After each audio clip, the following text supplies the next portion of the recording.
Except মানে কাঁঠাল গাছ, হুম কাঁঠাল গাছের রোগ জ্বালা খুব একটা হয় না। হুম হুম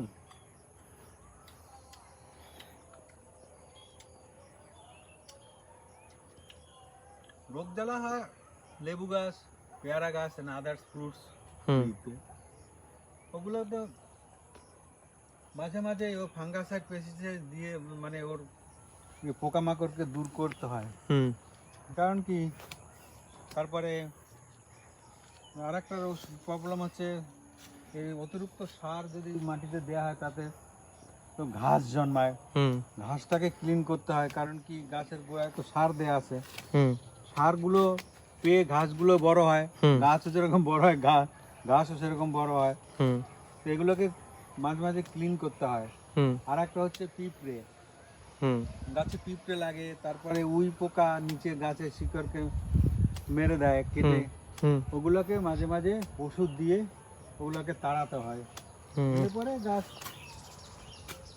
গাছ সুন্দরভাবে থাকে। হুম আমাদের কিছু লেবু গাছ আছে যে গাছগুলো এখনো ভালো হয়ে ওঠেনি, হুম ফল এখনো পাচ্ছি না। যেমন এক দুটো গাছ ভালো রেসপন্স দিচ্ছে, অন্যান্য গাছগুলো সেম ট্রিটমেন্ট করাতেও ভালো ওঠেনি। হুম হুম, তারপরে যেমন ধরুন আম গাছে ওরকম পোকায় খেয়ে দিচ্ছে। পোকায় খেয়ে দিচ্ছে, যার ফলে ওষুধ দিচ্ছি। ওষুধ দিয়ে এগুলোকে ঠিক করার চেষ্টা করছি। তো হুম এখনো অনেক মানে ট্রিটমেন্টের বাকি আছে, কারণ আমরা তো নতুন, হুম আমাদের এখনো ভালো করে হয়নি, প্রশিক্ষণ হয়নি। হুম যেমন সাম লেমন মানে trees, you see this tree, hmm this tree is having too much production, you see this, hmm but এর বয়স একটু বেশি। হুম কিন্তু অন্যান্য গাছের যেমন এই যে গাছগুলো, এটা কত বয়সে লেবু গাছটা?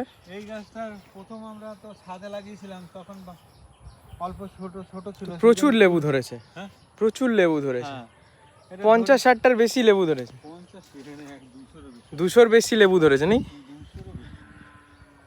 ওটা অনেক, এটা 12 মাসই লেবু হয়। 12 মাসি লেবু। তারপরে ধরো এই যে লেবু গাছ, এই হুম লেবু একটা যত্ন নিয়েছি, হুম ফুল আসছে,